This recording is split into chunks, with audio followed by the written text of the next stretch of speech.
cuffs are off, man. Get right. Too many left in these leagues, but I ain't gonna leave. I'ma get right. Get right. Down to the bottom and scratch it for all the. Hey everybody, Adam Rank here. What's up, everybody? It's Marcus Grant. This is AJ Dillon of the Green Bay Packers. I got to give a shout out to y'all at Get Right Fantasy. If you are not subscribed, what are you waiting for? Do you want to lose your league? Our league. Check out the Get Right Fantasy Network. You got to get right with the Get Right Fantasy Network. And best of luck with your podcast. Appreciate the support. And you're tuned in to watch my boys at Get Right Fantasy Network. Get you right. Enjoy the show. But I tune in every Friday. Strategies provided, I will lock in every way. So go and roll your sleeves up. What happened there? Don't roll your sleeves up. And I'm getting down cause I roll my sleeves up. And I'm getting right cause I roll my. Hello? What up? What up? What up, world? We're back for another Monday night here with Get Right Fantasy Network. My name's Fish and Frank here with my boy Anthony Rasta here. We're getting ready to do the Monday Night Overreaction show here. Having a little bit of technical issues with Anthony, even right now, right before it started, it was getting crazy. I haven't even And touched you it, have so no audio whatsoever right now. none. All right, I'll try to Audio's figure it gone. out. So, let me just keep going with the show here. Got to keep it rolling here. We got Sup Albert in the house. I just want to kind of go through what we're doing tonight. We're going to go through some major injury news updates. We're going to get your top waiver wire ads by position. We usually do about 65% rostered or less here. Some risers and fallers, and then, of course, the live Q&A towards the end of the show here. So as Anthony gets back on here, I'm just going to kind of recap what we got going on here for our regular show week. Right here at the Get Right channel, we're gonna do Mondays again, week 3 recap, top waiver wire ads for week 4. We're coming up. We got Tuesdays Tycoons host the fantasy boardroom. On Wednesdays we got 2 shows, the Extra Point with Phil Ruskin, doing the Dynasty Outlook for trades and Q&A, and then we also Get Right Fantasy Network roster management and trade targets, where we discuss buy, sell, and hold. We're doing those on Wednesdays now. Thursdays we got the Extra Point with Phil Ruskin doing daily fantasy, DFS, and prop bets leading up to the Thursday night football game. Friday we got a show, 2 shows, one at 6, one at 8, part 1 and part 2, which game by game must start and sit players. And previews right there, right? So we got those going on. Then the Sunday morning, we got Mike always holding it down at 8 a.m. to the active, inactive, sit-start Q&A and the casual DFS lineup. So join us here. You got to join everybody here in the family that we got going on. We got Kendall with the Fantasy Tavern and the Sweet Life with Pod with Cody McGoats. They aren't doing live shows, but they will drop videos to the channel weekly. So please like and subscribe, and remember to turn on notifications to keep us with all the current content here at Get Right Fantasy Network, because we do have a lot coming out. So it's important for you guys to be getting your notifications and figuring out what's going on here with the channel. So definitely check out the links to the subscription for the Get Right Fantasy affiliates. So they're direct to their channels are in the descriptions. We're also going to be including timestamps from the chapters, so you can skip ahead and check out the content you want. So check those out. We're going to continue to mention that we got super chats right now for immediate response. Otherwise, like the live Q&A will be at the end of the show. But go ahead and drop your questions. Be sure to include your league size, the type of PPR scoring, so we could give the best answer. And sometimes it also helps to do it at Frank or even just GRFN in there. Because it's easiest for us to find the questions while we kind of sift through the chat, because I know you guys like to talk football as well, fantasy football as well as we do. So that kind of helps us kind of find the questions a little bit easier. So it's time to roll our sleeves up and get your lineups ready heading into week 4 here coming up here. So we're going to just start discussing some news topics here. Basically top injuries and updates and news and updates that we have coming up here. Are you back yet? I mean, Fade the Noise said he heard me before, so can you hear me again? Let me know if you guys are there. Yeah, but now my audio is coming out. You sound fine to me, so Now I don't my- know. Hopefully we can get this going. Let us know in the chat if I'm okay. If Okay, not, then I got my audio fixed now. okay. I think my So audio yeah, messed up. Oh wow! I ended up pulling on my cable, so hopefully all that was heard pretty well. yeah, I heard you fine. It just sounds like you're almost through your computer versus through your mic. Yeah, I that think was it's through that the issue computer. again. Now I fixed it. Now I just fixed that. Yeah. All It right, should cool. be good now. He says So I can yeah. hear you fine, but you do have an echo now. Oh man. Turn down that echo, the reverb. Hear me now. Testing. So we're going to start off with the topics. The Raiders are sticking with quarterback Gardner Minshew after being benched. The Panthers head coach Dave Canales confirms that Andy Dalton will be the starting quarterback for the Carolina versus Cincinnati next week. I mean, of course, it's no brainer. The guy came in and just laid it down against Las Vegas there and got the win. Showed that they do have good pieces. You can win with that team. So, I guess it's going to be losing his job, right, as far as I can tell. They're going to be looking for a new quarterback over there. Be. I mean, they put up Yeah. a lot of points and stats for them saying, "Oh, they don't have much around the quarterback." It seems like a quarterback problem, not a exactly. not a talent problem. But Yeah, your backup. hopefully you should guys just even be able to heard come that. in and just crush us. Yeah. No, we can hear you. I can hear you. It's getting better. Okay. Yeah, he's sparkling ice. We got major injuries. Packers quarterback Jordan Love will be limited at least to start practice this week, and then take it day by day. So that's good to hear that he should be coming back sooner than the 4-week time window. So he didn't have to do the IR thing.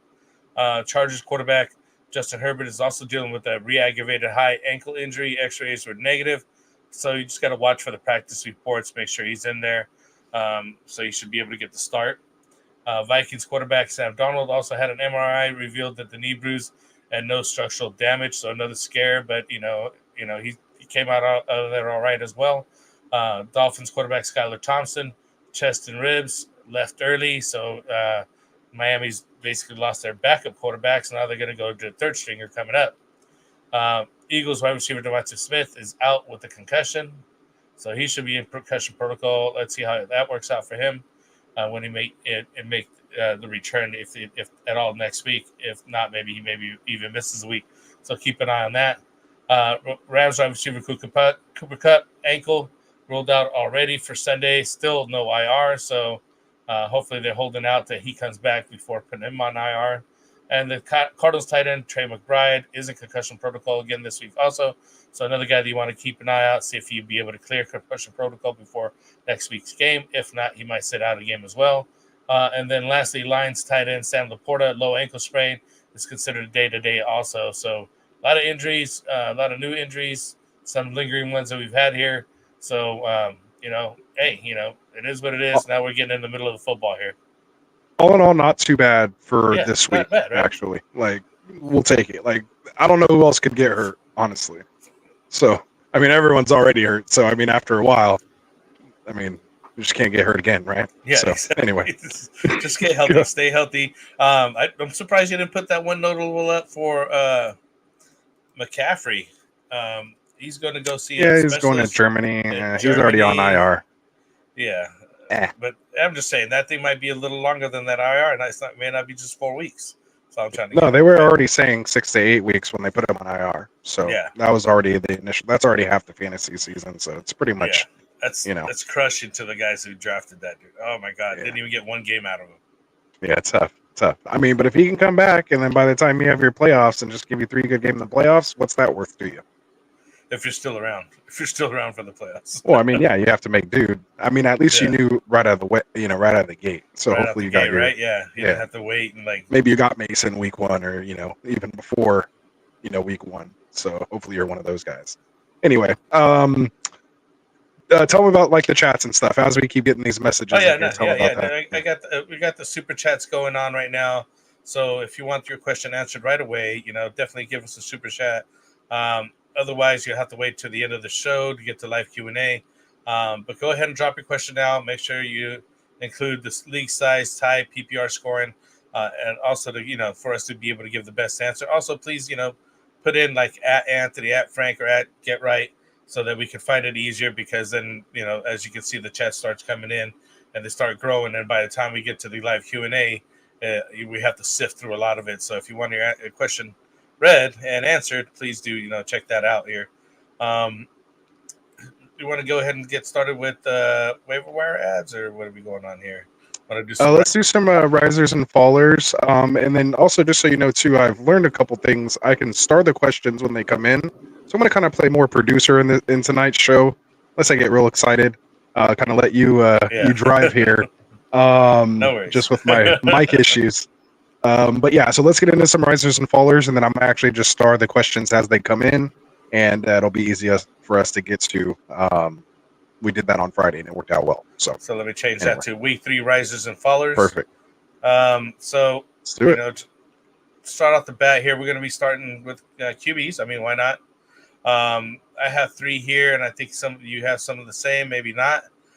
Andy Dalton here, obviously, just coming in off the bench. 26-37, 319 yards, 3 touchdowns. Wow, what a day to come back in. Some good yardage there. Also, another one that do you want to volley, or do you want me to just do 3 in a row?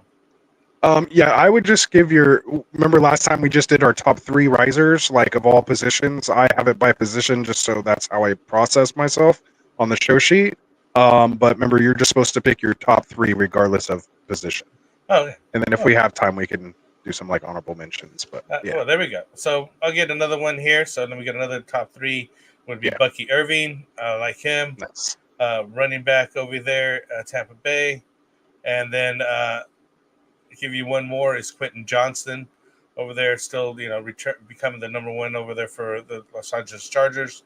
I think those are the 3 top risers I have. Very nice. So for me, I'm gonna go with, as my riser, I'm gonna go with. That's really tough. I think I'm gonna have to. All right.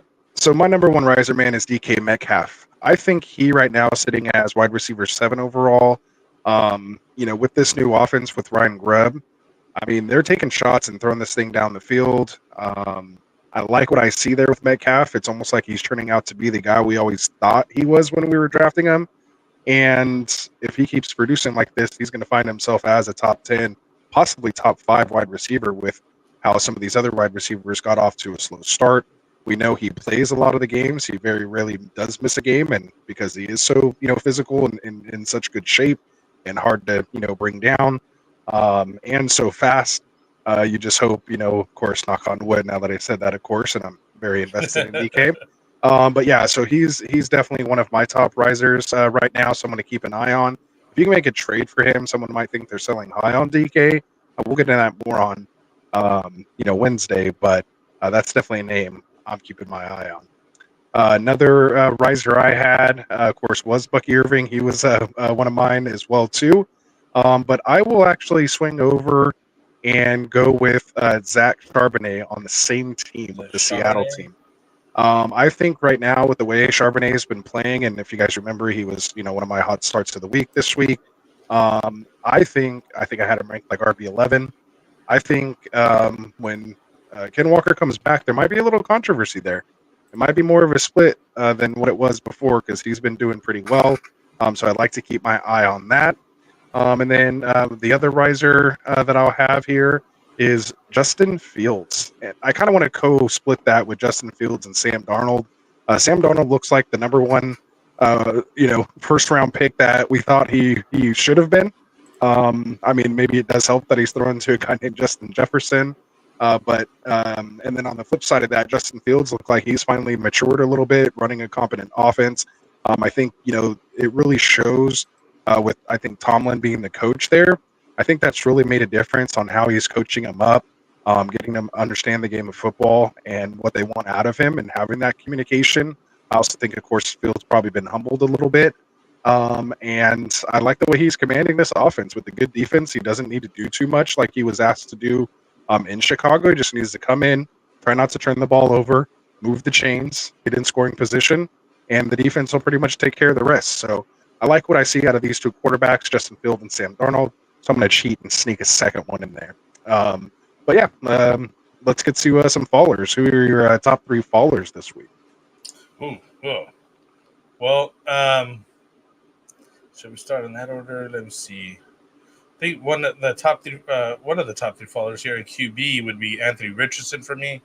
Just not doing what he needs to be doing. I have him as a starter, and man, I'm starting to get worried here. We're starting to get in the third game, just not producing what he's had in the past. I mean, he went 10 for 20 for really 2 interceptions there, 167 yards. That really not getting much. Did rush a little bit, 8 for 24, but get into with 5.1 fantasy points at half PPR. I don't have the 6-point per passing touchdown number, but just nowhere near what you expect out of the guy, right? Another faller for me here, Brandon Ayuk, man. Another guy that I had signed and had him ready. I think the team's even feeling it because Jawan Johnson goes off, and where's Ayuk at? Like, nowhere to be seen. Maybe he's getting double-teamed and just can't handle the pressure because what's the name? Debo's out, you know what I mean? And, just the whole situation that they got going over there. But Jawan Johnson that was able to step up, you just can't see it. For the guy they held out for all this money, he should be doing something, Let's see. Another guy that would be a follow for me is Travis Kelce. Still hasn't got it together. I mean, he did have a couple catches this last game, but nowhere near what he needs to be producing. I don't know. I'm not sure what's going on over there, but hopefully they get straightened out because, honestly, they've been lucky to win the games, and the refs have been helping them a lot to get these pass interference calls and non-pass interference calls happen for them, or else they'd be losing 2 games anyways, like as far as I'm concerned. So not just the Chiefs, happened to the Bengals again tonight on that 2-point conversion. So it's just it's part of the game, man. It's part of the game. Yeah, but I mean, come on, it happens a little bit more often than not for these guys. Tell the Saints about it, man. Tell the Saints about it. Yeah. So yeah, those are the 3 fallers that I had. Just the top 3 that I just kind of pulled out here. I got a couple good of stuff. Guys, yeah, no, I had a ton of them too, but really good stuff there. Let me know if my mic does get just to where you can't even stand listening to me, you guys in the chat. But before I get into it, I want to bring up Feed the Noise, and this is actually Justin Herbert TD on Sleeper. I'm sure you've seen him in the lobby, and was one of our OG subscribers as well. And again, we want your guys' participation. Let us know in the chat who you guys have as your risers and your fallers. And Feed the Noise says Carolina offense, which and then a Kincaid and Odunze, which I did actually have on my list here. With Dalton, Chuba Hubbard, Deontay Johnson. Frank can attest that all 3 of those guys are on my risers list here. I just had to go with my other guys. Kincaid, of course, finally making a name for himself tonight. Got the touchdown tonight, so that was nice. Hopefully more to come. He didn't totally just blaze the thing on fire. He didn't go Dallas Goedert on us, but he at least scored a touchdown, right? It doesn't take much. I think the tight end 5 this week was 6 catches for 60 yards, so it's not really a high bar. And then Odunze coming out with 20-plus points in a PPR league. And I had him on my list here as well. So good stuff there. Let us know in the chat if you guys got anything else. But as far as my fallers go, I'm going to go with the combo of I'm going to go with the Miami wide receiving core. So we all thought, hey, even with Skylar Thompson, Tyreek Hill, Jalen Waddle are still going to produce as top 20 guys just because of their talent alone. They're QB proof, yada, yada, yada. But obviously he got knocked out, might be down to Tim Boyle, dealing with that chest rib injury. I'm pretty sure you read that while I was getting my mic situated. So I'm not liking what I'm seeing there. I am definitely worried with these 2 guys. And when we get into Wednesday, I'll let you know if I'm buying or selling these guys as well, too. I could tell you already that I benched Waddle. I have him on one of my teams. I took him out of the lineup, already figuring it was going to be a dud. So I just, went a different route. I wasn't waiting for it. For sure. We still start guys from Carolina. I'm just saying. Anytime Tua was out, it would always seem like Waddle was already getting less anyways. So Tyreek Hill could survive it, but Waddle would be like a distant second, as he is For the sure. second anyways. So I just didn't want to wait around. Yeah, I'm actually going to group Achane in there as well too, with that entire just kind of Miami Miami offense, non-quarterback players there. So that's going to be my first faller. My second faller might be a little recency biased here on this one, but I'm going to go with ETN. Didn't quite like what I saw out of him. Maybe it was just the game or the situation, the defense. Playing on Monday night. I don't know what it was. Just this entire offense is in a funk right now. Our boy Phil over at the Extra Point, has staked his claim saying that, the Jacks were going to be one of the worst offenses. He was talking about it all offseason. So I don't like what I see there. And then also mentioning Bucky Irving as a riser, I'm going to have to go with Rachaad White as a faller. His inability to produce on the ground is basically turning him into a blocking back. Really. No, I mean he's he's just like basically a third down back, right? Like soon Bucky's going to take over the goal line. He's going to get the majority of the rushing carries, and Rachaad White's just going to almost slip into just like a maybe an Austin Eckler type role, or something like that. That's just what I kind of see there. So that there. It actually sounds better when you stay away from the mic a little bit back here. Yeah. All right. Not that far back, but that's good. Okay. Yeah. I'll find the right distance. That's good. All right. That up close, because that seems to make it crackly some more. Okay, good But anyways, stuff. go ahead. So that's what I have, man. So just to recap, let's say all the Miami players, non-quarterbacks, full quarterback included, and then I'm going to go with the two running backs, Travis Etienne and Rachaad White. Perfect. All right. So why don't you tell the folks about our boys over at Underdog Fantasy? So you guys got to come in, check it out. Underdog Fantasy, the best place, the easiest place to play fantasy sports. We love doing our best ball drafts over there. So we do the tournaments and live streams all season long. But the best ball leagues are, all you got to do is draft the team, set it, forget it. No long-term commitment, no waivers, no trades, no weekly lineup setting, and you can get into hundreds of teams and make some good money if you're a good drafter. During the season we do a lot of the pick'em contest. So you simply pick a guy for higher or lower on the player stats, like total yards and total touchdowns, and you can get a good stack of them going. So right now, if you sign up, use the promo code GetRight, you not only receive 50% deposit match up to $1,000 in bonus cash. And they also got some new things coming up, a lot of new additions that are happening over there. So definitely go visit underdogfantasy.com, download the app, and just go to the App Store, look it up, Underdog Fantasy, and again use code GetRight. Help support the channel here, and join the Pick'em contest today. There's a new deposit bonus right there. Perfect. I guess we could get into the top waiver wire ads of the week here. Let's start checking out. Start with number one here. I guess is going to be for the QB. Who do you want to go with? Who do you think is number one, or just the top? Are you throwing to me first? Okay, I'm not used to getting thrown to you first. I like it. So for me, I'll go with Sam Darnold. Right now, sitting at 38% ownership on Sleeper. Maybe you can look up the Yahoo and ESPN numbers for me. I know you're good with those. But yeah, Darnold coming off, a nice game. Obviously, torched my Niners last week, 17 for 26, 2 touchdowns and a pick, and then just set the world on fire against this Houston defense, who's not too shabby themselves.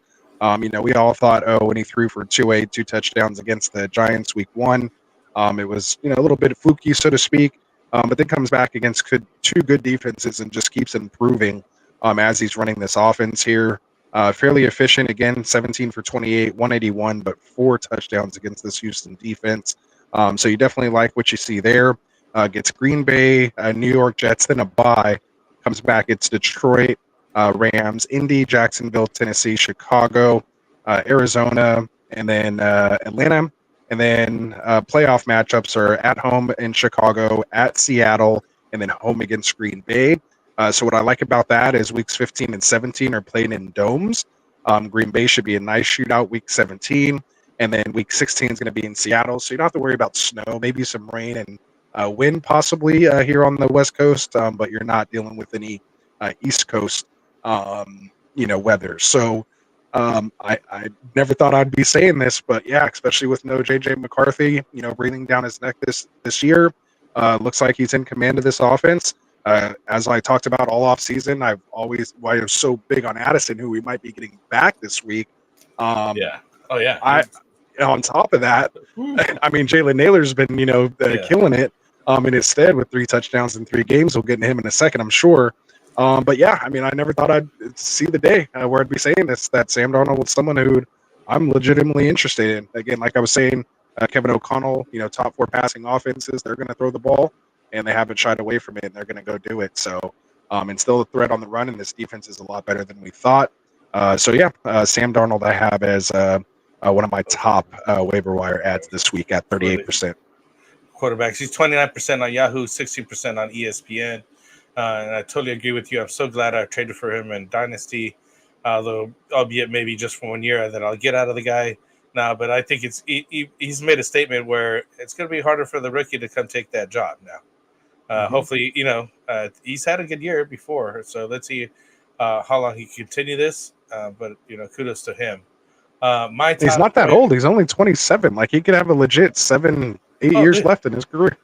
Thank you for mentioning. I had another stat coming up for that guy here in a second. Let me pull that one up back when I get back to it here. But I did want to mention on my guy that I wanted to bring up as another top waiver wire ad for QB is Andy Dalton, which we already mentioned earlier. Here's an interesting stat.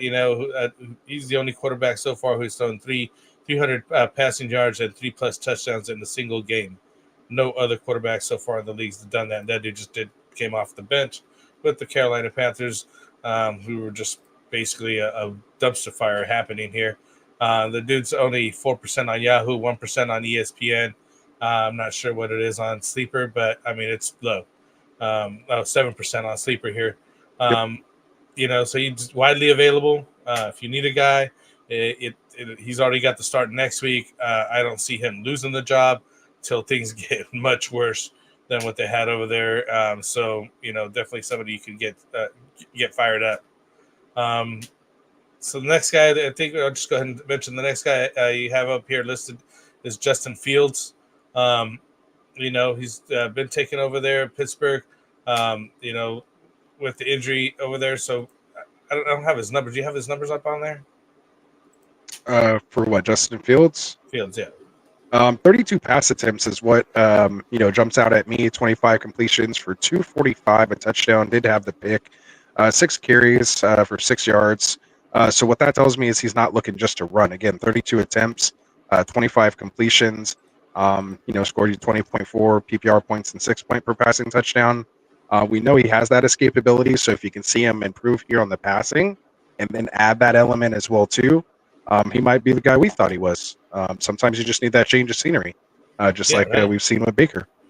Yeah, so back to Sam Darnold there. I just wanted to mention that, as you mentioned, he's only 27 years old. He's the same age as Joe Burrow, 1 year younger than Josh Allen, 2 years younger than Baker Mayfield, 4 years younger than Dak Prescott, and 6 years younger than Geno Smith. So, yeah, that dude's got just literally been in the league quite a while already. You know what I mean? Mm-hmm. I think it was Tycoon or someone put in our Get Right Dynasty chat, like, is Darnold going to be the new Fitzmagic? I put that in there. Oh, that was you that put it? Oh, even better then. Then I'll give all the credit to you. Then, yeah. So I think you said it right. I didn't want to steal that take, but I thought it was a really good take. So good stuff there. Yeah, only 2 years younger than Patrick Mahomes too. Yeah, or 2 years younger than Patrick. He's traveled a little bit, a couple teams, but I mean, hey. He could get it done. I mean, obviously, he's doing very well over there, and kudos to him. Let's see if he can keep it up. Good stuff. All right, so you ready to flip over to running backs? Why don't you tell the new folks that are joining us in the chat why we may not be getting their questions right now, and if they do want to get to our questions, how they can do that. Yeah, so we will get to your questions. We get the live Q&A at the end of the show, but right now we are offering super chats. You want your question answered now, please drop a super chat for us. We'll get to your question right away. But right now, we're just going to be going through the show format to try to get everything that's done as soon as possible. We find it a little bit easier on you guys as well, because then we're not stopping mid, reads for the waiver wire ads on the guys you want to talk about. It's also easier to put us timestamps in the show so that we can keep consistent here. So, do drop your questions throughout the show. If you want to get ready right away, super chat it. And it also does help to put the at Rasta, at Frank, or at, Get Right Fantasy Network in there so that we can find your question easier. Because there's chats still coming up here. Yeah, not so much anymore because remember I'm doing that star thing, but I mean, he's trying to do the star thing. Yeah, it doesn't help. Yeah. So let's start with or the it running does backs help. here. It doesn't hurt, is what I meant to say. Yeah. Go ahead. Let's check out the running backs here coming up. I think don't even worry about the timestamps because I'm cutting all this out. Just give me a nice lead in. So week 3 running back waiver ads are you gotta when we do the chapters, you gotta remember we're doing this for later too. Go ahead. Yeah. Well, you can cut that part out. No, because I'm cutting all this out. So go ahead. 3 waiver wire ads. Here we go. For we got what do you want to go with? Bilky Irving here, man. I think he's going to start taking the job over there at Tampa Bay. I really like what I've seen on that guy. He is 44% owned right now, but well under the 65% threshold. Definitely go get the guy. Top waiver wire ad of the week for running backs for me, as far as I'm concerned. I was going to honestly say that. I think he might be the number one ad because of the type of offense he's in, potentially getting the goal line touches. He's a pure rusher, so I like him more in a non-and-a-half PPR. I think he'll be a little more effective, but he did catch 3 catches against Denver for only 14 yards. So, and he got 3 targets in week 1, but just didn't get any week 2. Still hasn't got double-digit carries this season, and has yet to eclipse 100 yards, but you feel it coming. 9 for 70, that's 7.78 yards per carry. Before that, 3.14, but week 1, 6.89 yards per carry. So he's being effective, on the ground. So we'll see. He gets Philly, Atlanta, New Orleans, Baltimore, Atlanta next. I think he's definitely worth rostering. Probably my number one ad this week. And I'd probably spend, if I was hurting at running back with all the injuries, probably about 20-25% of my fab easily. I think he could potentially pay out for it. We don't know for sure, but he checks the boxes. All the signs are pointing towards Jess. Magic 8 Ball saying, "This is the guy." Yeah, sorry to take that over. I was really excited to talk. You took him for the riser, and then you didn't even leave before me here to talk about in the waiver ad. So I had to get my 2 cents. That's why I took him as the riser. Right. Well, you want to go with the next guy since you took that guy? No, go ahead. I already gave my take, so you go with the next one again. Another guy that I was looking at, more of a handcuff, but definitely a riser in there, is Braylon Allen over there with the Jets. He is coming in, spelling his counterpart. He's not a lead back. But he has, taken advantage of the opportunities he's had over there. So I really like him. I picked him up a couple of leagues.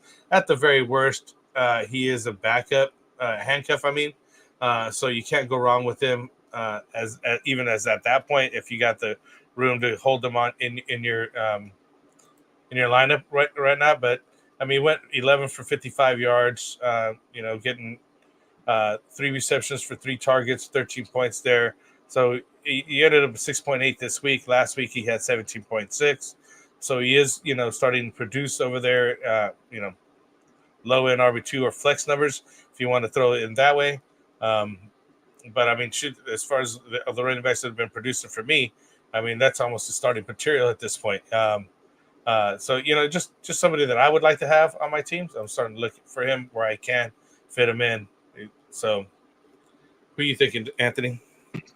Who did you even say? I heard your take, but I didn't hear who the player was. Braylon Allen. Allen. Of course it was. Of course.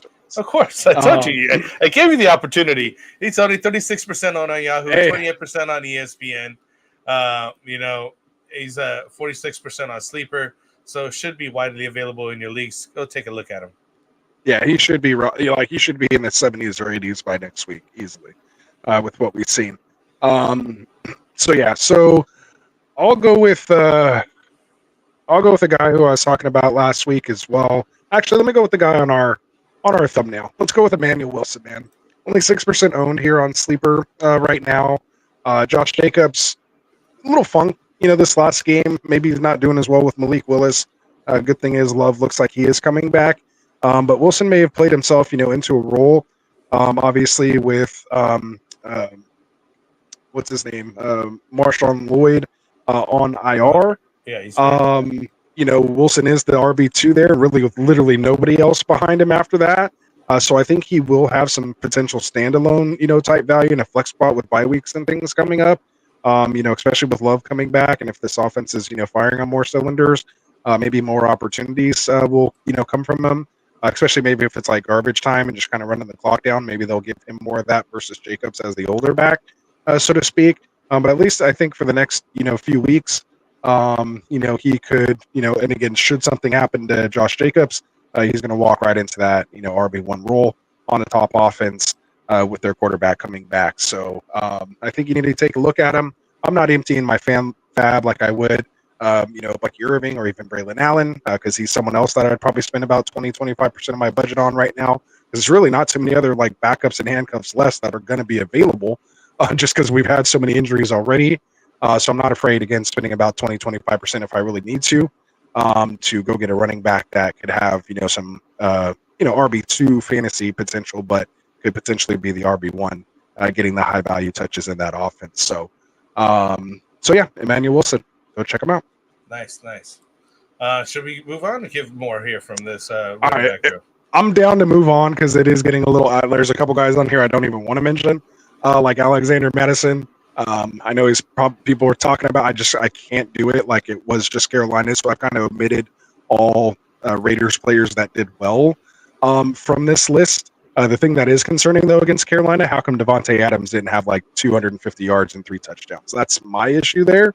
Instead, it was like Trey Tucker and Jacoby Myers. I think it's because I was playing against Myers in like 4 different leagues, so of course he went off.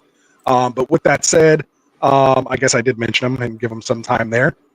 Jordan Brooks, man, make sure you guys go check him out. Remember, he is going to be coming or back, will be eligible to return after week 4. So this is a guy you should try to beat the waiver wire with.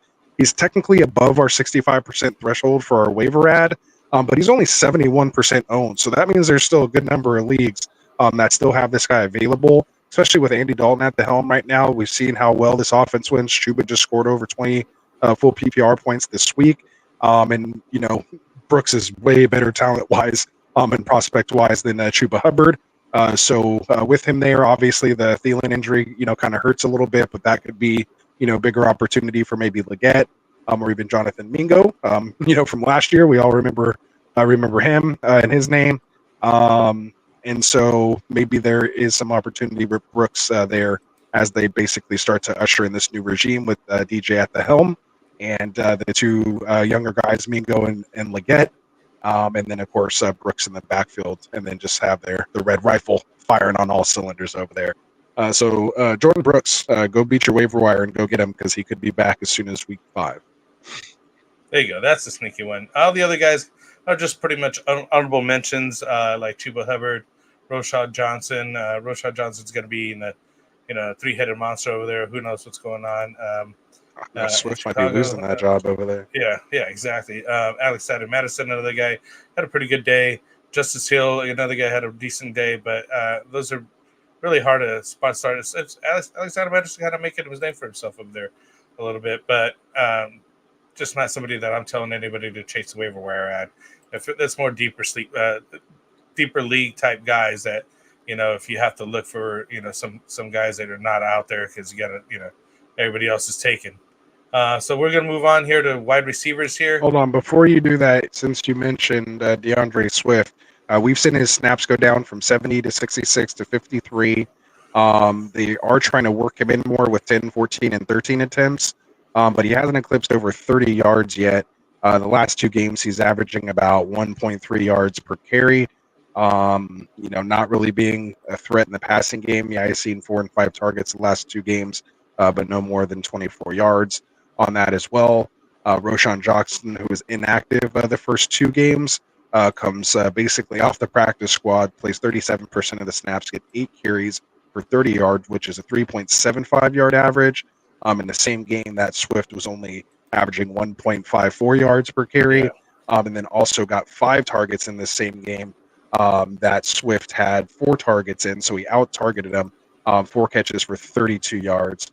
So outproduced them, there as well too. So Just disgusting. we were all big on Roshan last year, so maybe we're all just a year early. Maybe this is the year to go grab Roshan. He's in this league, it looks like he's only 7% rostered right now. I don't know if you mentioned that, but he should be out there. Or 2% Yahoo, 1% ESPN. Yeah. He's So there. widely He's a available. stash. Yeah, he's not a guy you're starting next week or anything like that. But let's say he takes over a little more in against the Rams next week in week 4, then he gets Carolina in week 5, which might be a nice start because that's when a lot of guys, maybe like Saquon Barkley, these guys who have those week 5 bye weeks, when those start, he could be maybe a sneaky little pay, and you can beat that waiver wire him if you go get him now. Yeah, don't wait till next week till everybody knows about him. So yeah, good take on that guy. I like the numbers. Thanks, so we're moving on. Yeah. To So get this. Hold on. I want to go back to that real quick. So the running back. Yeah, the running back. So you're hosting, so I'm like, I got to get my talk time in there somehow. But the running backs, significant running backs that are going to be out week 5, just right out of the gate. You have Detroit with Gibbs and Montgomery, Los Angeles Chargers with Gus, but more importantly, J.K. Dobbins. You have Philly out, so of course Saquon's gone. And then you have Tennessee out with Pollard and Spears. So that's a lot of guys who were drafted, and or playable basically like last week, that are going to be out week 5. So, he might be someone you just have to go get. Right. And now's a good time to do it. Now's a good time. I mean, still put your bids on Irving, and, Chuba is still going to be good probably week 5. If anything, he might split with Brooks coming back, but I'm sure they're going to ease him in. So, you're spending on those other guys. But I would actually put, Roshan ahead of Wilson, because Wilson right now is only technically a handcuff because Josh Jacobs is still there. So my order would be like, Bucky Irving, Chuba, Roshan, then Wilson and Brooks. There you go. Okay, go ahead. I'll let you go now. Let's do it. No, I just want to make sure. Now we're going to moving on to the wait. No, just kidding. wide receiver waiver ads for week 3 half-point PPR. Start with the guy that I started with and Quentin Johnston. I mean, he's coming up here. The guy had a pretty good week last week, and he's kind of putting the numbers up there in the Chargers.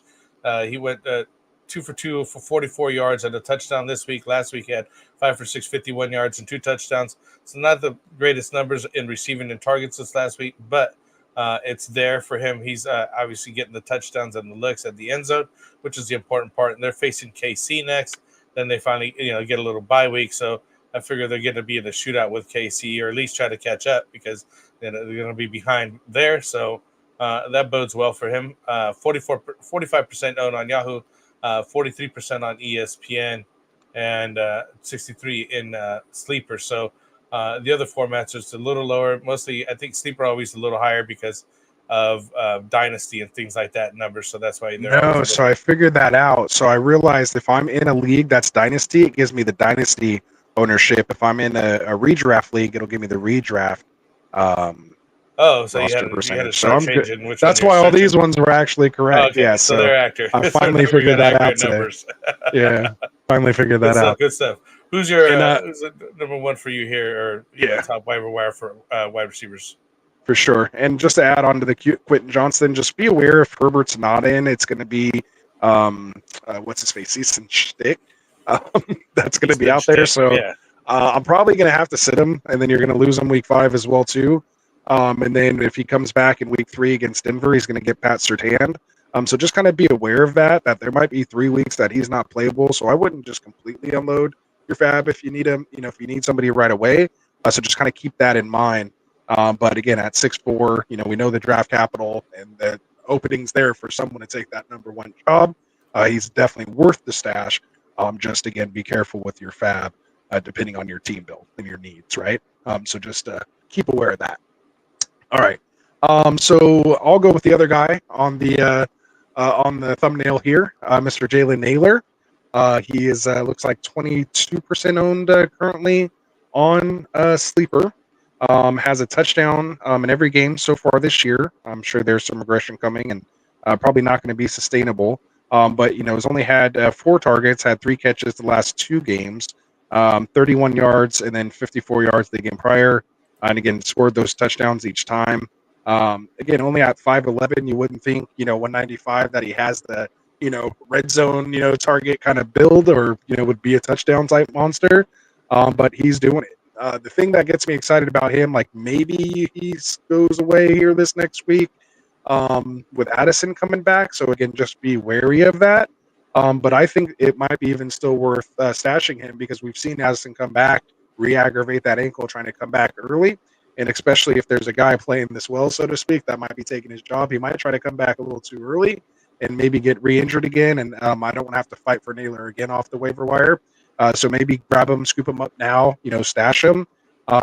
And she might have, if anything, maybe a nice, kind of wide receiver 3 flex, type guy during bye weeks. Because again, this Kevin O'Connell offense is going to throw the ball, so the attempts are going to be up there.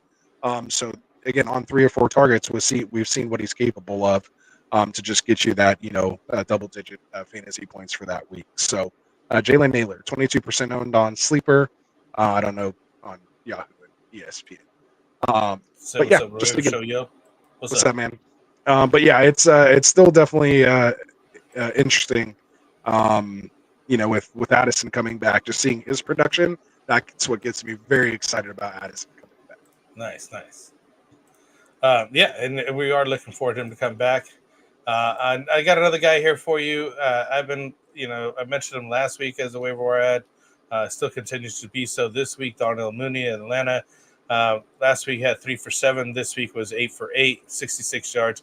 Didn't get the touchdown, but the targets and receptions increased this week. Atlanta's doing pretty good over there. They think they're, just running a better offense this year. They think a lot of it has turned around for them. And you're getting 26% on Yahoo. They're 63% on ESPN. He's got New Orleans next, so then Tampa Bay and the Carolina. So not too terrible of game sets, but hey, there's something to be said about shootouts and opportunities for some of those defenses that they offer, right? Anybody else? Who do you got next after that? I missed the name again. I started going into the chat and got sidetracked, and then you Darnell didn't repeat it at the end. Darnell Mooney. Oh, okay. I thought I'm like, I know it wasn't London on the waiver wire, so I just had to make sure. All right, good stuff. I like that. I seen a lot of people picking him up. So he had a decent week this week too, so not bad. All right, so for me, let's go with this next guy, Mr. Tutu Atwell, over with the Rams. I guess I have to give them a little love because he basically ruined my weekend with that catch that he had. One of his 4 that he had for 93 yards, came up 2 yards short of a touchdown there. But put up 13.3 PPR points. The thing I like, of course, with obviously with Puka and Cooper Kupp being out, we saw Tutu Atwell see 74% of the snaps, so he's on the field. Getting some targets from Stafford are usually pretty high valued. Obviously 3 for 4 and 4 for 5 in the last 2 games. So when he is in there, it seems like he's getting some usage. So again, he might be with of course with bye weeks coming up, he might be someone you can throw in a flex because we're not expecting Kupp or Puka back really anytime soon. More so for Puka than Kupp because they haven't even placed him on IR. So maybe he just misses one more game, and then he could be potentially coming back, or they may just place him on IR if it's not getting better. So, that's a chance you have to be willing to take. So, I'd spend probably about 10 to 15% fab, on him on a $100 budget. 10 to $15. I mean, I'd prefer like 7 or 8 if you can get away with it, but they're looking okay, and they're going to be, the defense is kind of terrible right now, so they're going to be in shootouts. So they're going to have to throw the ball. All right, Tutu Atwell, 7%. Tutu Atwell, yeah, nice. Another guy that I like, we were talking about, is Alan Lazard, man. Another touchdown in this game. 3 for 3 on 48 yards, and the TD, 10.8 fantasy points over there with Green Bay. Aaron Rodgers looking good. He seems like he's coming back here, finally shaking off some of that rust. And he has a rapport with this guy from being with Green Bay in the past. He seems to like him. 30% owned on Yahoo, 34% on ESPN. I'd definitely be looking on Sleeper as well. at 39%. Somebody you want to go out and reach out to get. Like I said, the good offense over there with the not the Jets. The Jets. Anyways,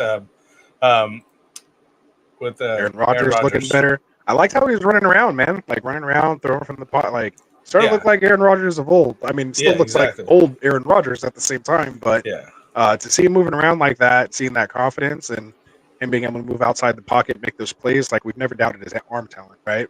Yeah. He can make it throw on the field anymore. Yeah, exactly. That was the thing, right? Because a lot of his major injuries he's got was leaving the pocket, right? Remember that big shoulder injury a few years back, and things like that. So I like that. It's interesting. Obviously, you saw when he caught the ball, his first touchdown. They had a moment, together. So that's some Stafford Cooper Cup shit right there. That's Breakfast Club, type stuff right there. So yeah. And I'm not a Mike Williams fan anyway. So give me the Lazard King. Let's go. Right. Perfect. I'm all for it. I'm all for this it. This week we seem to have a lot of wide receivers. Obviously. Yeah. It's pretty. Hey, because we had like 7 or 8 quarterbacks actually score like over 30 fantasy points. So that means wide receivers actually produced this week. This is what we expected out of the gate. Right. We need more of these weeks. Oh man. All right. So I'll go with the next one here. I might have screamed in there. Maybe got crackly. I got to remember just to keep it toned down a little bit. Yeah. It sounds so much better when you back up. Perfect. So Andre Yoshiva, 3 touchdowns. Okay, 3 touchdowns in the last 2 games. 5 catches on 7 targets. And the important part of that is Higgins came back this week as well. We don't have the snap percentage totals yet, so I'm interested to see what that is going to turn out to be. But he did out-target T. Higgins, who only went 3 for 6 for 39 yards. So not bad, and he looked good. Again, I mean, you just forget how big he is, man. At 6'4", 220, like, this dude was the number 1 receiver until Jamar Chase came, and then no wonder why they went to the Super Bowl, Chase's rookie year, because these guys were, like, on fire. It was like, what do you do with these guys? I like the fact that, he's there, and, of course, with Higgins back on the field, like, Yoshiva is going to be the new Tyler Boyd. So it looks like he's going to be playable if Chase or Higgins misses time.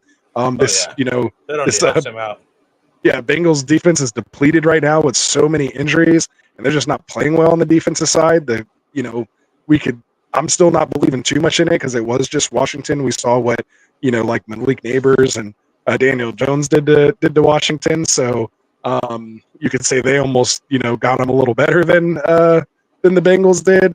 But I like what I at least saw. Like, at least we know it's there. We had a flash. So let's hope that this is just more things to come. But yeah, Yoshiva, someone I'm definitely wanting to stash, especially again with bye weeks and stuff coming up. You might be able to put him in, get a sneaky little touchdown, and you'll take. He hasn't had any less than 4 targets. And the time he had 4 targets for 2 catches, only 7 yards, it was for 2 touchdowns. So you'll take it all day. Yeah, for sure. Got to get some of those. Let's see. Anybody else that we should mention on here? Just a couple. I mean, I'll just mention a couple that I don't really need to go into big, detail about. But DeAndre Hopkins, only 64% owned, right at that threshold mark. Looks like he's starting to play more snaps and get better. They're still not. I'm supposed to just go quick. So D-Hop, look into him. Xavier Legette, Jonathan Mingo, again with this up and coming Carolina offense. Those might be 2 guys with the Adam Thielen injury. I don't know which one, but one of them could potentially pop. Mingo played more, but Legette, had the better output. So we'll see what happens there. One of my other honorable mentions, Michael Wilson, man, 13% owned on Sleeper, but he gets Washington next week, and we've just seen Washington just keep getting torched. And we know Kyler Murray likes to throw to Wilson and likes to see him in the end zone. Obviously, that defense is going to try to take out Marvin Harrison Jr. because he's proved to be legit. So Michael Wilson can have a sneaky spot start next week, and definitely interested in playing him in DFS. So anybody else on here you want to mention, or are you ready to move on? We're ready. We're good. I think that's all right. Let's do guys. I think we killed. How many wide receivers does people really need? No, just look at them. There's good stuff. We have more, but yeah, just let us know if you guys need any more. So moving on to tight ends here, last position here. Let's check it out. There's some guys that are coming up. one of the guys that I liked, and I'll go with the number 2 guy that's here on this list, is Tyler Conklin. I know that you had him. We're mentioning him all season long about picking Most him up late. drafted tight end on Underdog, baby. Underdog. So there you go. And there's a reason why, because people got those numbers. This guy went 5 for 6 for 93 yards this last week over there for the Jets. He looks like he has really good chemistry with Aaron Rodgers. We're going back to that whole Aaron Rodgers situation here, that he's looking good, looking mobile, looking crisp, getting back to himself. If he does get back to himself, the guy was the top QB in the past, top 10. So he could get, the tight ends involved, and he's always had a pretty decent tight end as well. You got 14% on Yahoo, 28% on ESPN, and 14% on Sleeper. So widely available. If you need a tight end, maybe you had the Sam Laporta injury happening to you, or just, bad play from like guys like Mark Andrews, like myself, and other things where you might be looking for some other guys here. Maybe even I'm surprised we don't have a Dallas Goedert on here. He's like 88% owned, so that's why. That's not it. Okay. Yeah, well, he had a really good performance. Good for him. Of course, Honorable mention. I was playing him in several places. What else have we got on here, So a lot of people might be running out to go grab because he had a nice game. I think the tight end won overall this week, Cole Kmet. Obviously, Keenan Allen's still out, so when he comes back, I don't expect that. Obviously, the emergence of Roma Dunze having a big game as well, too. Yeah, Anthony's having some mic issues tonight. Sorry about that, guys. Yeah, we're trying to power through it, so it makes me feel bad. I don't want to really talk as much anymore. So Cole Kmet, I'm not really spending on him right now. I mean, just tight ends. So just kind of throw someone in there. It's going to be hit or miss. Just back away from the mic. Hit or miss. Am I far enough back here? All right. Yeah, that's way better. No, good. I'm just, I get excited and get too close.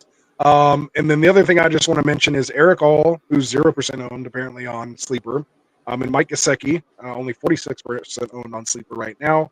The two of them both individually outscored McBride, Laporta, and Andrews in week 3. So tight end is just a crapshoot, man. So just get someone in there. Hopefully they score a touchdown, or get someone that's potentially a focal point of the offense, or going up against the team, getting decimated by the tight end position.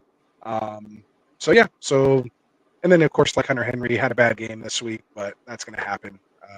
I still don't buy him week to week because he is one of the top options, if not the top passing option in that offense. What sucks about that whole thing is that this year, I think more so than any other year, a lot more guys are being drafted in their top positions from 3, 4, 5, 5th rounds in these guys. You know what I mean? From Kelsey onto McBride and Laporta and down to Andrews and guys like that.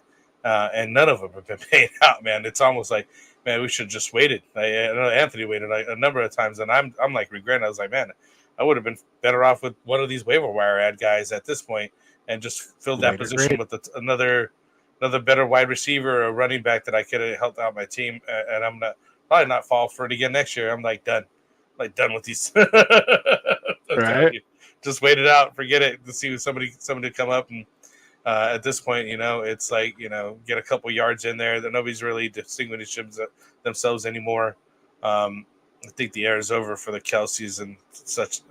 You know what I mean? We're going back into, like you're saying, just throw one in there, play matchups, bad defenses, good teams or whatever, and go, wish for a touchdown, basically. We just hope to see some regression to the mean, as defenses continue to adjust to these guys. I think that'll help out.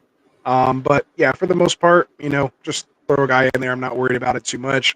But if I can buy some of these guys, and we'll get into that more on the Wednesday roster management buy sell trade targets, you're definitely still trying to go after these guys if the owner's like tripping or panicking, because at least you don't have to worry about who to start each week, and it's not really like there's not somebody like Kelsey and Andrews that are just so dominating at the top.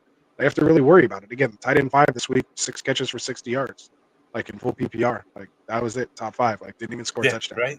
Nobody even scored a touchdown. Didn't even score a touchdown and was tight end 5 overall. So I'm not so worried about it.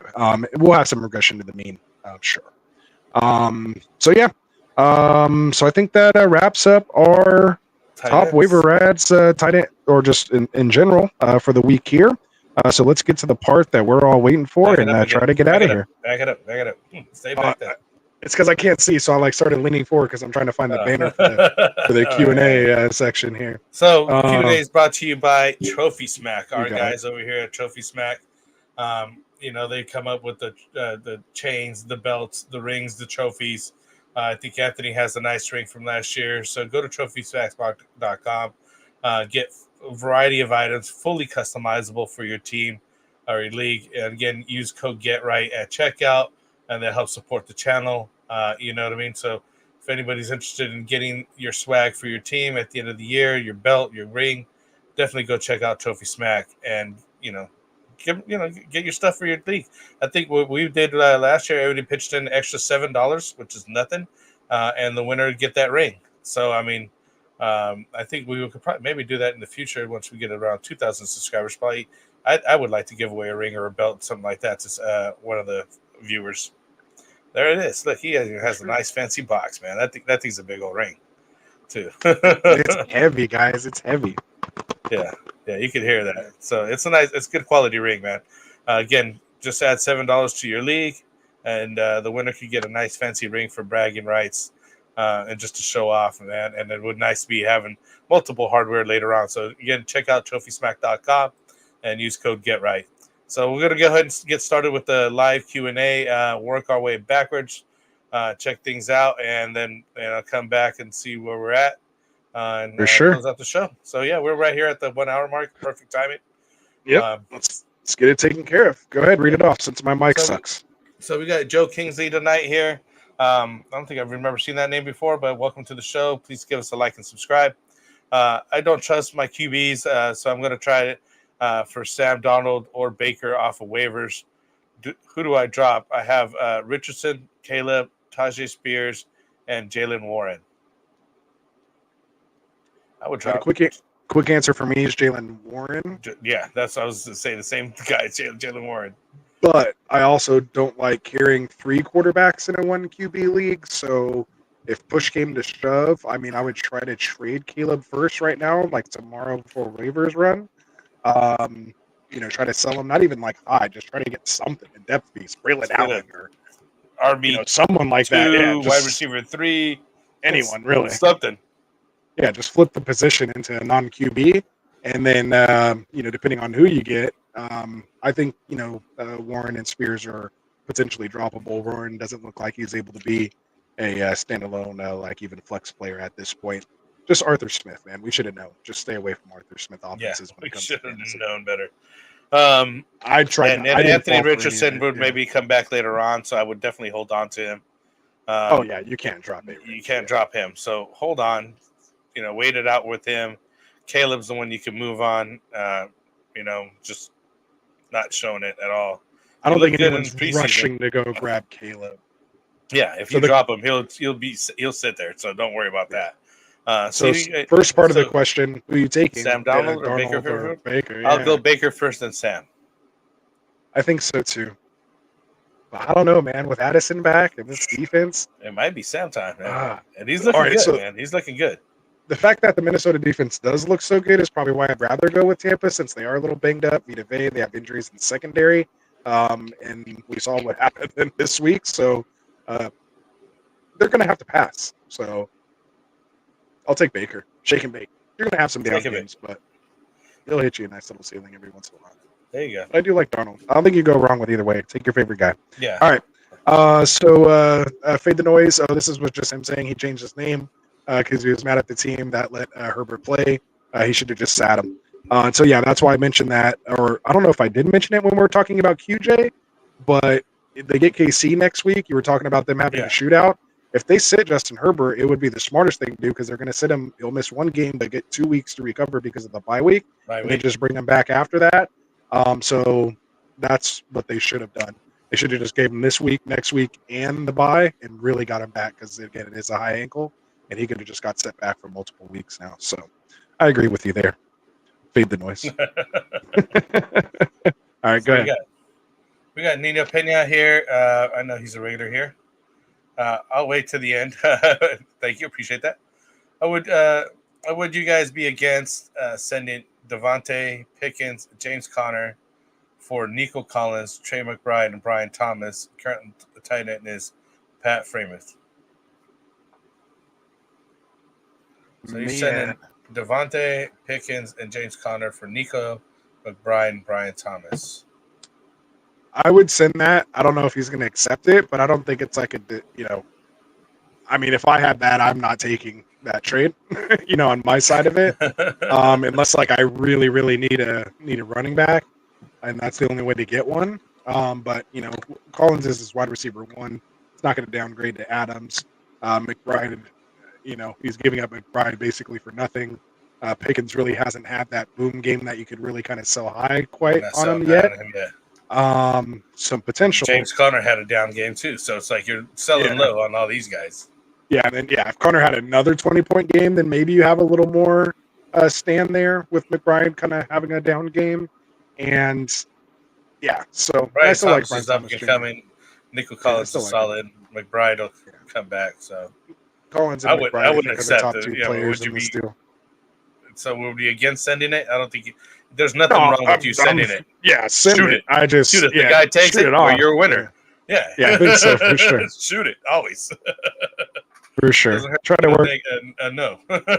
Try to work something out. All right, so go ahead. So we got Josh here coming in. Do you guys have a Vikings top 5 after this week? Our defense is goated, and so is the offense without Hawk or Addison. I think that the no right, and he's going to get Hawk back contenders. Later. So he's talking about Hawkinson coming back over there for Sam Donald. So maybe we should move over to Sam Donald over here to the previous question. Yeah, man, maybe we should go. 2 more weapons coming back over here. So who knows? Including lead number 1 wide receiver overall. I might actually change that. I want to see it a little more from Sam Darnold. I've seen a lot of Baker. I've seen a lot of his good. I've seen his bad. And I think he's getting better because he's put in the time.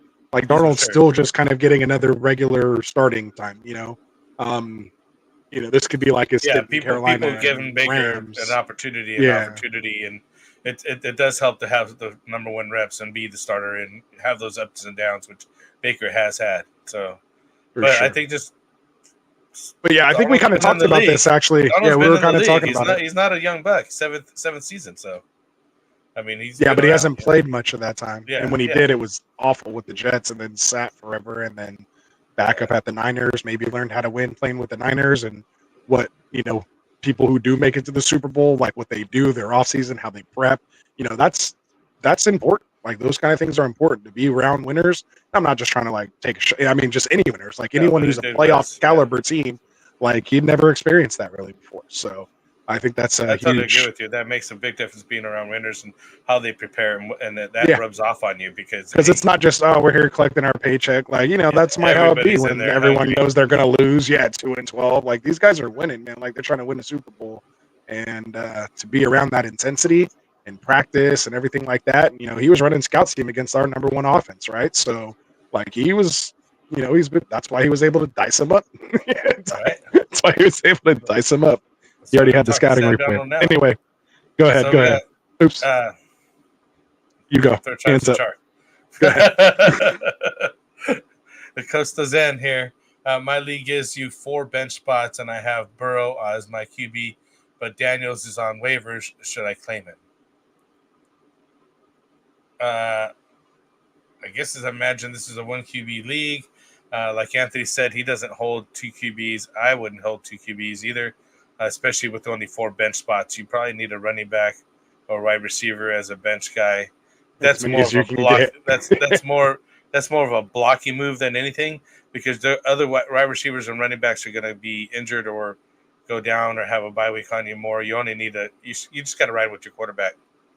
Basically, whoever you feel more comfortable starting, like that's how you're going to put it in. Obviously, with the show that Daniels put on tonight, if that's the Daniels we're going to get, I have to remember to back up. If that's the Daniels that we're going to get, then I do like him over the ups and downs with Burrow. But now that Burrow got Higgins back, like with Yoshivov, being a thing, and again that defense being terrible and them having to throw, like again it was just Washington, but we've seen what that potential is, and it's not like we haven't seen that before. Like this same core has been to a Super Bowl. Like they know how to put up points on teams. They just need to get back to that. So yeah, I mean, but again, if it's 4-point, I'd probably go with Daniels over Burrow. If it's 6-point, I might stick with Burrow another couple weeks, just to see how things go as T Higgins gets worked back in. Yeah, I Because wouldn't you're be talking just two alphas, man, with Higgins. When he's right and Chase is right, they're scary, man. That's a Yeah. scary offense. so I'd still Pick your stick with poison. Burrows over Daniels, but It's if you tough. can I mean, carry it's him, you tough, just though, you man. just can't carry him. Not with 4 bench spots, you just don't have the room to carry a second QB. You just don't. And that's the thing too, is there's going to be quarterbacks available week to week, so it's not like, oh, you got to hold them for a bye week or something like that, because everyone only gets 4. Fade the Noise was on there with us, talking about 4 bench spots is brutal. You can't roster 2 QBs with 4 bench spots, and I'd just be streaming, but Burrow was fine, so he's getting better. Just stick with Burrow; it's going to get better. I mean, tonight's game kind of showed that. You know what I mean? Chase got 2 touchdowns. They kind of got had their get right game here, even though they lost. So they better things to come.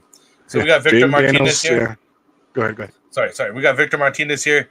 Huge fan of the show. Already a sub. Appreciate that, man. Thank you. How crazy am I to trade Jordan, Mason, McLaurin, and Brooks and Pitts for CD? Oh, wow. All those guys for CD? I get Chase. Let's just say I have a good depth guy offering. Chase has injury problems.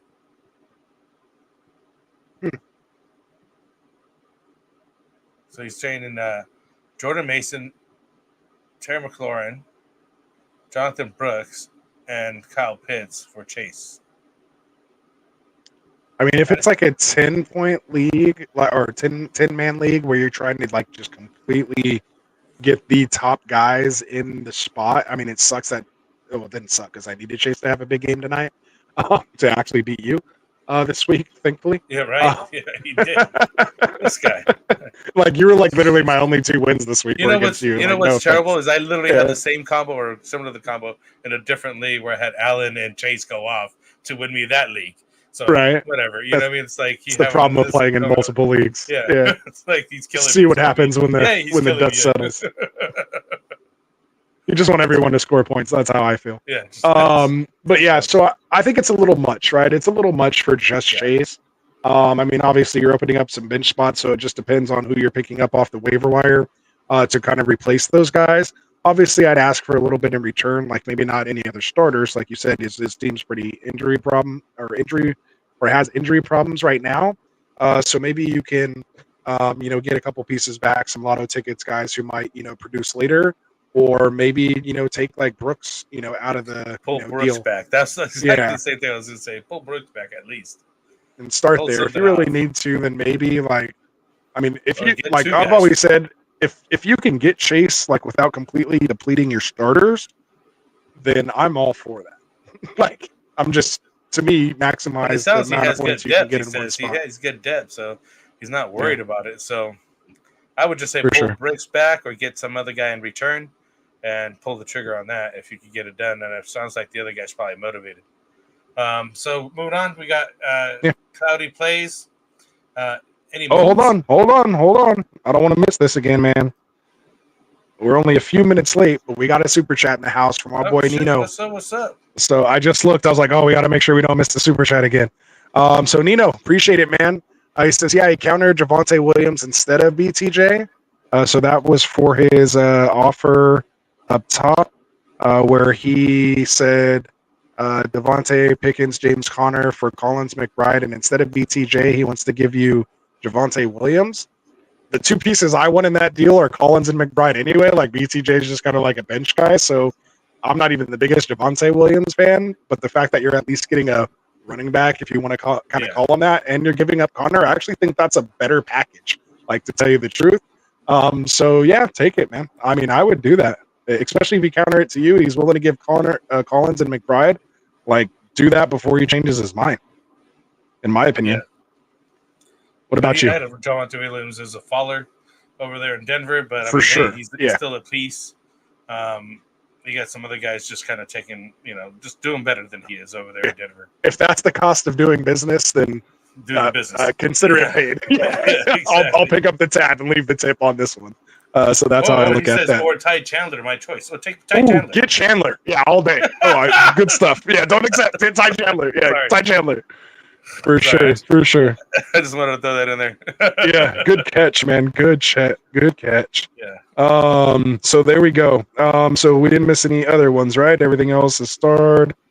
All right, so go ahead. Go with the other chats. Yeah, I'm gonna just keep throwing the other ones. Oh, okay. Good job. We appreciate it, Nino, for the super chat, my guy. Man. Hey, thank you. Damn, and he threw another one. You the man, bro. You the man. Let's go. Good looking out. So what do we got? Who are we at here at Cloudy? Yeah, we're at Cloudy here. Yes, sir. Cloudy plays any moves? Sam, HN, ETN, DK, Jackson, Schultz, Deontay, Ingram, T, Hopkins, and Cup. So Sam Donald, HN, ETN. We were just talking. DK was, you were just talking him up right now. Jackson and the judge would just have a pretty decent name. Dalton Schultz is where you might want to move on, right? Tight ends, it just dime a dozen. Seems like around there now. Deontay Johnson just had a decent game with Andy Dalton coming back. Yeah, he has Ingram, so he's okay. He just has to play Schultz. I think Ingram, really there's no one else better until T. Higgins Ingram gets back.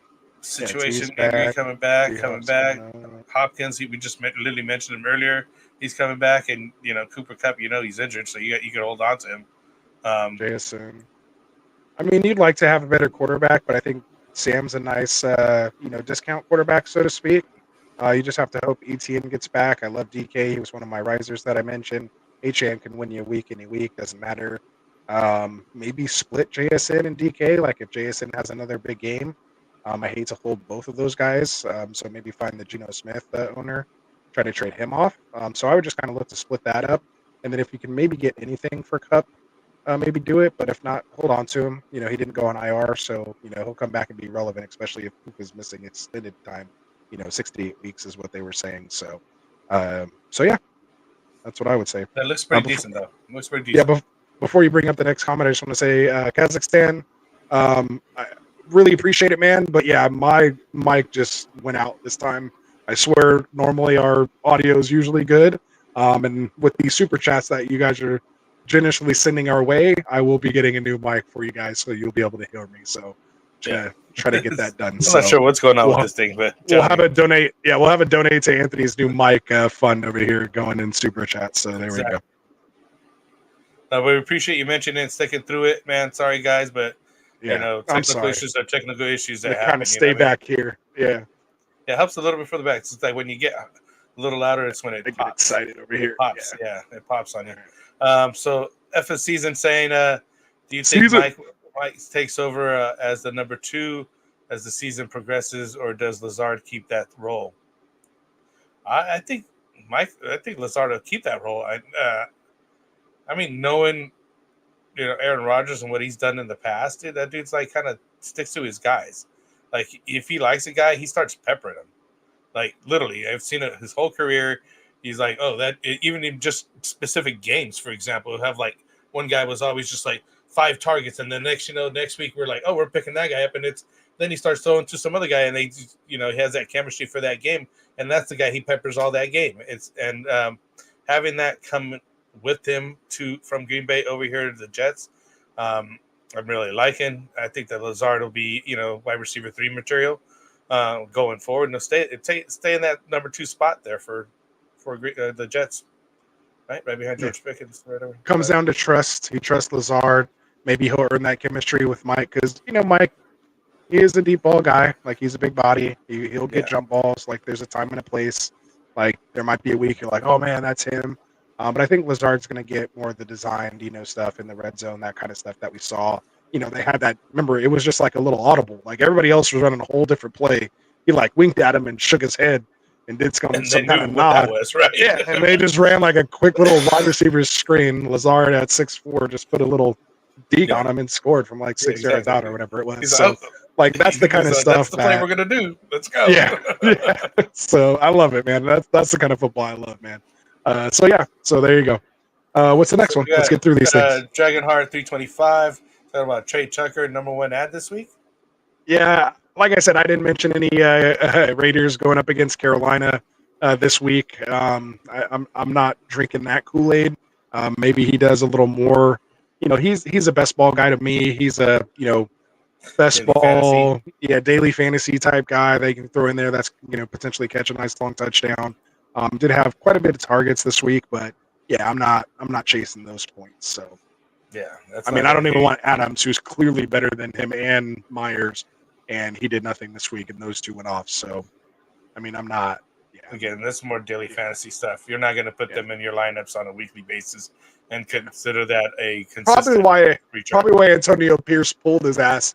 And he's like, "Hey, stop throwing the ball to Tucker and Myers, and throw the ball to Adams before we lose this guy. And he's going to want to be traded to the Jets here." He was pissed. pissed. He was pissed. Yeah. He's not happy over there. So we got Zeus coming over here. What's up, y'all? Good night. What do y'all think about trading Kamara for CD? I'd do it in a heartbeat. You want yeah, you're trying to get CD. That's what you're saying. Yeah, so, I'll take CD. CD's the number one wide receiver, even with the woes that happened over there in Dallas. They may not be winning the game, but he's still the number one target and getting his touches. So I think he's ahead of where he was at this point last year, and then they just went on a tear at the end of the year. Yeah, because remember, in the beginning of the year, they're trying to get everybody involved and make it be like a team thing. But when people's jobs start getting on the line, they know where they're going to throw the ball. Like, coordinators start losing jobs. Like, no, okay, yeah, we're throwing the ball to CD. So it's not even a question at this point. Yeah, he'll be seeing those 14 go get targets. CD. If you can, go get him. They'll be happy you I did. would. Sebastian, what's up, man? How's it going? We're going to trade Tank Dell and Jonathan Brooks for David Montgomery and Waddle. So Tank Dell and Brooks for Montgomery and Waddle. That's a good trade. That's interesting. That's pretty evened out. Yeah, I think I'll take Montgomery and Waddle. What about you? Just because Waddle, he's not injured, but it's just like bad in Miami. He was only on IR for 4 weeks, man. I'm thinking playoffs, man. Yeah, if you look at it that way, I mean, David Montgomery just outscored Gibbs this last week. I'm just saying, weather's only going to get worse. All I'm saying. Yeah. I mean, they play in domes pretty much the entire time. That's another nice thing as well, too. Yeah. But Tank Dell and Jonathan Brooks, man, that's a hard one. I would just stick to Tank Dell and Jonathan Brooks. I don't care. All right. Sorry, Sebastian, we didn't help you. Tua could come back, get one more hit, and be done. Get another concussion, and just be Jonathan Brooks can come back from his ACL and tear it again. Like, I don't like using that as an argument. Just no offense, because that could be. You could say that about anybody. I don't want to say it's a lazy take, but it's like. I don't think people mean it as they think about it, but when someone says that to them, you're like, oh yeah, anybody literally can get hurt any play. So no one's more susceptible to an injury than others, so to speak. I mean, there's guys who maybe run violent, right, or don't slide and could get hit, but literally you can get just rolled up on any random play, run into a referee and tear your ACL or non-contact injury. It's I'm not tripping on that. So get in a car accident on the way to the game and get arrested like Tyreek Hill. Also trade Drake London and Jonathan Brooks for Marv. That I would do. I would do that in a heartbeat. And they get Washington next week. Go get that now before he realizes Washington. Yeah, that's cool. Yeah, I like that one way better than the other one. For sure. I did like David Montgomery and Waddle. Don't get me wrong. That was a pretty even trade. It was close, though. I'm just worried about Waddle at this point. But if you could get Marvin Harrison, get that guy. For sure. Keep it going. See, what do we got? You check some more. Checkmate. Said I like Brock Wright, and if Sam's really hurt, at least till Mark Andrews wakes up. I mean, at this point, just throw any tight end in there right now, and just again hope he scores a touchdown. Again, there's a lot of mouths there, but yeah, he did get 4 or 5 targets, 34 yards. Scored 9.4 points, and probably was the tight end 11 on the week with that kind of stat line. So, I mean, yeah, just tight end. Yeah. So I would honestly, I'm still playing Andrews. I'll take the 0, but I'm playing. I did. Andrews. I start my starters. I don't even worry about your studs. Start your studs. Yeah. Because eventually you're going to have him on his bench, and he's going to go off, and now you're going to miss those games that even out all these bad games, so it'll be all good. So you got to keep getting your studs in the lineup So Raven Show Yo here is the week. Is this the week to buy Adams at the A-Chain super low? I think A-Chain, any yes. week was Adams, was, no. Yeah, I think people are trying to get rid of Adams. yeah. I wouldn't So be if you're a buying buyer, it. then go get him. Yeah. I wouldn't buy Adams, but I would be buying A-Chain for sure. And Yeah. I don't think you're going to get them that low anyways. People are smart. Yeah. Even though I had A-Chain as a faller, he's still someone I want on my team. Like I said, Tua may not be gone forever. So, Joe, what is his name? Oh, hey now. Joe is too dope. Joe is too dope. Ooh, I like that name. Hey, I got a verbal agreement for a trade. Goddard for Najee. What do y'all do it? Najee? Someone trying to sell high on Goddard and get themselves a low end RB2. Yeah. I'm not sure if I would trade that. I mean, we just talked about it. Like, I'm not really tripping on. I mean, Goddard could literally not even get score 5 points for the rest of the year. Yeah. And I wouldn't be shocked. That was like his best game ever. Yeah. In a long, long time, man. And even he was took him gassed. out of my live lineup, which is terrible. Because I was like, he hasn't been doing nothing. Yeah, he was tired. He was done after. He was like, yeah, that's why I didn't score on that that big play at the end, or else he probably would have scored if it was earlier in the game. I mean, that's tough, man. I don't really care for either one of the. I don't care for the tight end position, and I'm not the biggest Najee fan just because, again, Arthur Smith. Although he is on the right side of Arthur Smith, he's like the Tyler Algier, but Warren is clearly better than him as far as the advanced metrics go.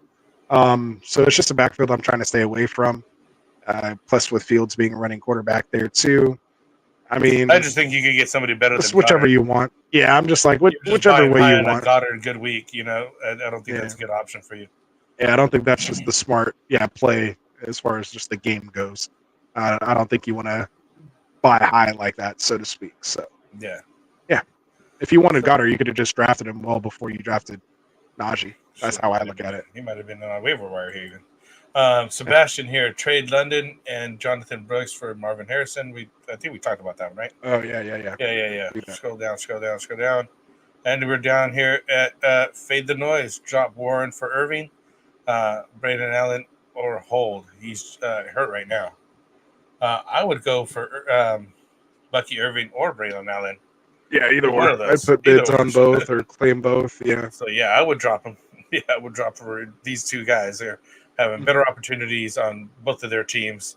Even if you get Braden Allen as a backup, that's even just a spot start or a flex start. He's still going to be better. And Bucky Irving could be winning the number one job over there in Tampa Bay. So I would go Irving first, Allen second, and that's how you put the waiver wires in for dropping Warren. For sure. And we almost hit 60 live viewers right now, man. And of course, it has to be the one show where my mic's just awful. Terrible. So I just want to let you guys know, the show's not really like this. Yeah, last time that's happening. I tell you right now. Go back and check out our other content. I swear we're a little more professional than this at the moment, and myself specifically. It's a bad representation here, but I apologize, and I'll stop talking again. Bring us home, Frankie. Bring us home. So we still got a couple more here. The last one's coming in. We already had all the other ones started up. So we always want to keep, finishing our viewers Q&A because, without you guys, we were nothing. So here we are, Fade the Noise, drop likely, or for commit, Muth, Conklin, or Taysom, or hold. Likely, again, you're just playing roll the dice on these tight ends, but I would try to get some Conklin, Taysom. He'll be back, and I'm not sure if he's going to be the best tight end over there in New Orleans. He's always just been a gadget play, and I loved holding on to him and having him. You just got to know when to start him. That's the hardest part about that guy. The spot starts when you need him. So maybe Conklin, then Muth, and then Komet. I think in that order. That's my order. My order would be Conklin, Komet, Muth. I would swap Muth and Komet once Keenan Allen comes back. And likely, I never really went for it. I thought it was just one of those fluke, kind of things. And so, I'm not really chasing that, so I don't mind dropping them. I'd drop them for Conklin for sure. The other ones maybe stick with likely, but Conklin I would for sure. my most drafted guy on Underdog. Go ahead. Go to the next one. Just bring up the next question and cut me off when I start rambling. So the Smitty's on here. Carson Steele thoughts. He's still, with 17 of 72 yards, a 4.2 yard average. Got 1 reception, 2 targets for 2 yards there. Did lead the backfield over Samaje. You're just seeing how long he's going to buy time before Pacheco gets back, really, basically. You're going to want to hope he scores a touchdown. Yeah. And, this is exactly what we expected of him. If you would have told me before we put waivers in that he was going to go for 17 for 72 yards, and I'd be happy with the 1 catch for 1 yard even too. I'll take that, all day. I wasn't really buying him anywhere personally. Again, I played in a lot of PPR leagues. I think he's much better in a non-PPR, maybe half PPR league. But so Samaje was more my target.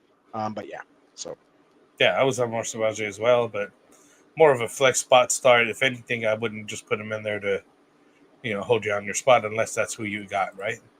Mm-hmm. Adita Krishna in here. This new one. So hit that subscribe button for us. Yeah. Who do I start week 4? London, Garrett Wilson, Jaden Reed, Zach Moss, Deontay Johnson have 2 receiver spots and a flex available. Answered how we always answer the start sit question on Mondays, Frank. Right off the bat, these guys. So we're gonna do start sits on Wednesdays. Fridays. Fridays we got 2 shows, 6 and 8 p.m. 2 separate shows, just going through all the start sits. But just to look at it right now, and hopefully since you subscribe to us, we'll still answer it. There we go. Yeah. Just check back with us again on Friday. Deontay Johnson and Jaden Reed if Love plays. If Love doesn't play, I'd stick with Zach Moss.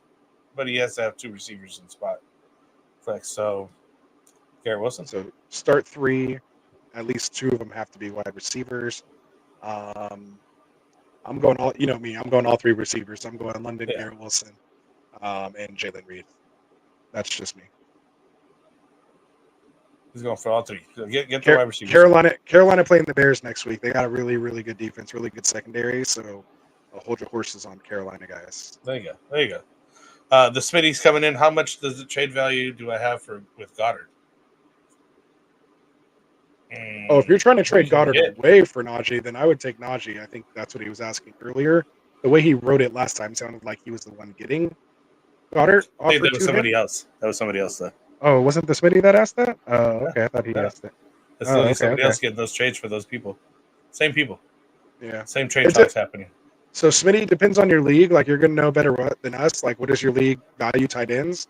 Like, if you tried to come with me with Goddard, hard no. Like, I'll just take a guy off the waiver wire. Like, I don't care. But I do this kind of, not for a living, but, like, I do this very pretty much for intense. Yeah. I'm, like, very intense with it. So this is the one that you were taking about for trade for. Oh, okay. For Joe's not same dude, right. but same people. Okay. So that everybody's looking at these guys. So like, if you can go get Najee, like I'm not even the biggest Najee fan, but I would trade Goddard for Najee if you can. But yeah, we'll talk more roster management on Wednesday. And that's what I told them, dude. It's honestly probably the wire and the mic. I told them the same thing. Yeah. I mean, it is. I already know it is. Yeah. The mic itself is fine. It's a wire for sure. Sorry, guys. I really apologize. No worries. I can't even hear it too, so I feel bad that you guys are the ones that hear it. I can hear it, and I'm talking fine, and obviously hearing you fine. So I just feel bad. So Wolfpack 6 here is my guys, HN and Goff for Aaron Rodgers and Jaden Reed. What's up, Wolf? First and foremost, so he's going HN and Goff. I'm sticking HN Rodgers and Reed. I mean, unless you're with HN and Goff. Yeah, because you can get a way better wide receiver for Devon Achane after a big game or just in general. And we're drafting him at the 2-3 turn. Yeah. Like, I'm not trading him for Aaron Rodgers, who went like in the 13th, and Jaden Reed went like the 6th. QB2 for most people. Yeah. Finally coming up. Jaden Reed was nice, though, but Jaden Reed's still went 5th to 6th round as well. Yeah. Goff didn't forget how to play football. He's fine. And Goff was way down there anyways. But, yeah, you're not giving up your HN for those lower-end guys. It's still not. You're not making up the points. Raven, so would you all trade Monty for HN? I mean, if you could get HN for Monty, yeah. I can tell you right now, Kendall would probably say yes. I'm sure our whole crew would say yes. You know me, I love Monty. I hate the volatility of Achan. He was one of my fallers. So in this snapshot of a moment, I'd probably just stick with who I had, if that made sense. Like if I had Achan, I'm not taking Demon for him, and if I have Demon, I'm not taking Achan for him. If that kind of makes sense. But if you're telling like who has the highest upside, then it's Achan. Achan. Like, no question. I'd take Achan. And Like, I you like just need Monty that a lot. steady Also. Eddie. You I think always they hear said me he talking scored about. he scored like 9 straight touchdowns, like 9 games with a touchdown, dating back to last year. Yeah, he's just solid. And he did say I have Goddard. My bad. Oh, so he was. Yeah. So there you go. Yeah. So go get Najee then for Goddard if you don't need him. What else we got? We got Trevor talking about Olave and Deontay for Ayuk and Reed. I would take that trade.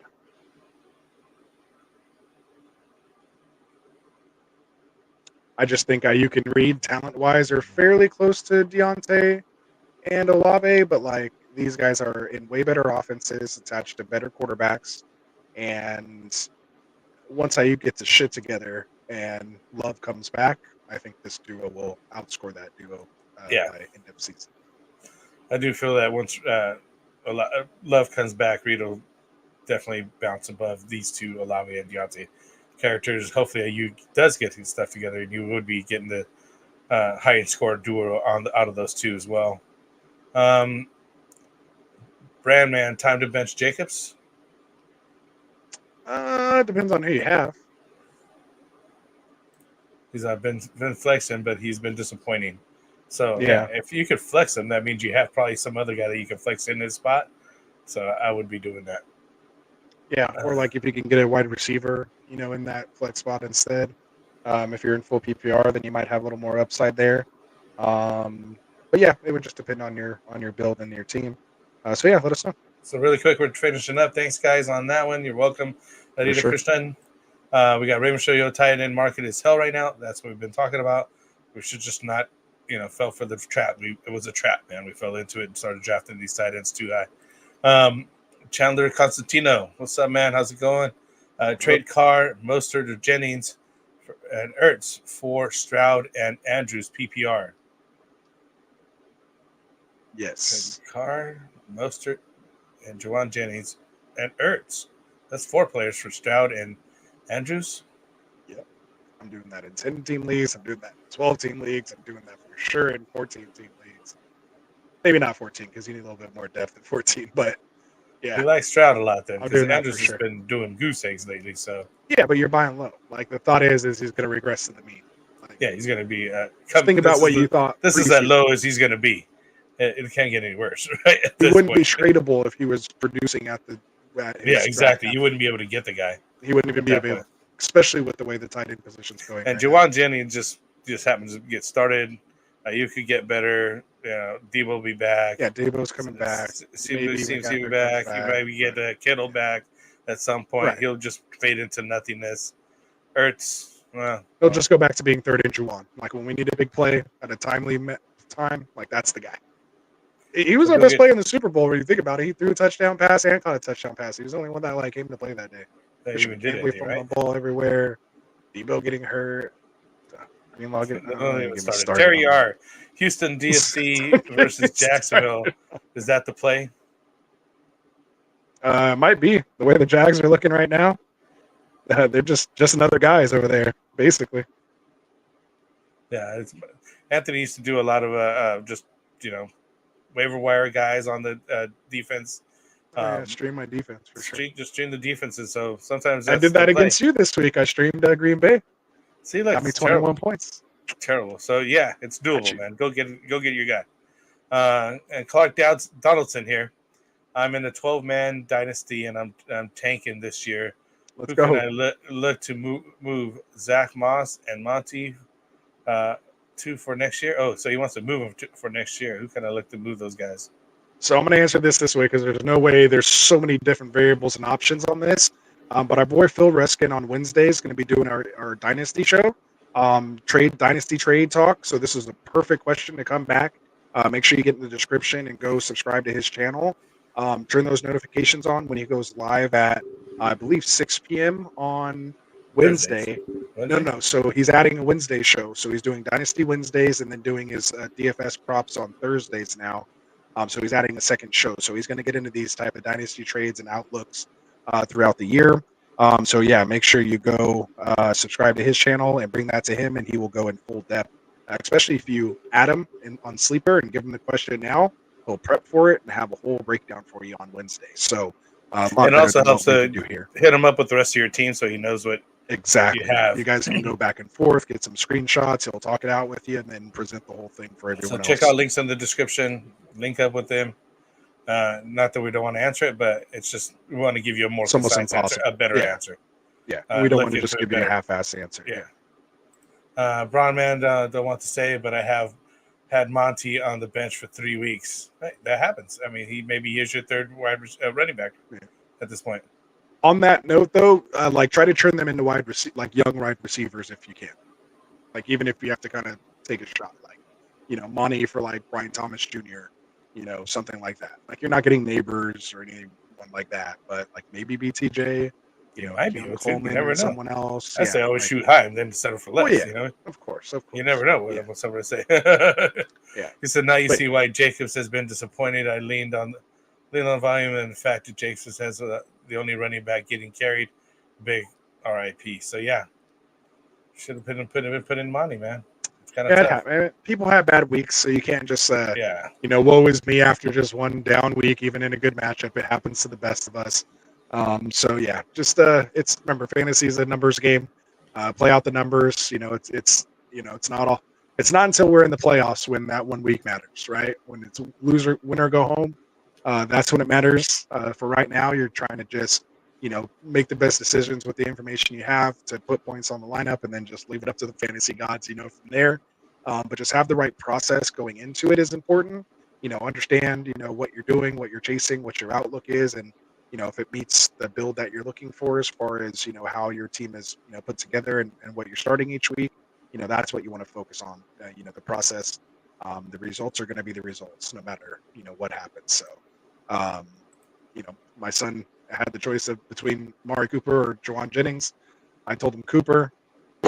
I mean, he scored 2 touchdowns, was looking real good, 27 points. And then, of course, Juwan comes out and doubles it, 46 points. So sometimes you can't predict those things, man. Yeah. You can't predict. It's just gonna happen, man. It's gonna happen. So it went with your best guess, and it wasn't even a bad guess. You got 2 touchdowns anyway, so you can't go wrong with that. For sure. All right, guys. So Clark said he appreciated it. Yeah. So make sure you hit him up, man. I guarantee it, and I'm gonna drop your ad or make sure you add him, man, and he'll definitely break this thing down on Wednesday. Go ahead, Frank. Take us home. Oh yeah. Thank you for joining us here tonight. We just got 51 viewers going on. We appreciate everybody being here. So here's our lineup for Monday nights. We got the Waiver Adds that we were just talking about. Tuesdays, we got the show with the fantasy boardroom over here. On Wednesday nights, Anthony will be back. We'll go and buy, sell, buy low, sell high targets. On Thursdays, we got the extra point here at 4 p.m. Fridays, we got 2 shows for the sit starts, one at 6 and one at 8 p.m. For sit starts part 1 and 2. And then Sundays, we got the active inactives and the Q&A with Mike. So plenty of content coming at you guys all week long. Please check us out. Please like and subscribe. Put on your notifications. Check out our affiliate people. Who else do we got over here joining our team, Anthony? We got, the Fantasy Tavern, Football Fantasy Tavern. We got the Extra Point. We got the Fantasy Boardroom. So all these guys are just bringing you content here at the Get Right Fantasy Network. So please, like and subscribe. Support us any way you can. The live chats are great. We do a lot of Q&A. Just did a whole hour for you guys here of just everybody that's going on. So, I don't know. Do you want to take this last one here, Ant, or close it out? Of course. I was going to say, man, the degenerates we are, man, we got to answer the last question. So go ahead, read it off. Let's just make it quick and get out of here before more questions roll in. So Bronson got Amon-Ra for Carr, Mason, and Waddle. So he's getting Amon-Ra for Carr, Mason, and Waddle. I would do it. I'd do it. Go get your Amon-Ra right now. Yeah, for sure. He's a 10-team, 2 QB, 3 flex especially league. in 10. Other QBs are Mahomes, Gino, and Tua. Yeah, for sure. Go get you Amon-Ra. Handle that. smack that. Even before even doing what you had. Yeah, for sure. All right, man. Let's get out of here. So Sign for us off, myself my guy. here, we got for my friend Anthony here, for Classic Mike, for Phil, for all the guys over here at the show. Kendall, We Dustin, appreciate Tycoon. Yeah, Dustin, Tycoon. I don't got everybody's name, man. The crew we just mentioned, really. We're here for you guys all through the week. Come check us out. We'll see you guys again on Wednesday. We got another show tomorrow, Fantasy Boardroom Tuesday. So with that being said, we're just going to say peace out, guys. We'll see you Wednesday.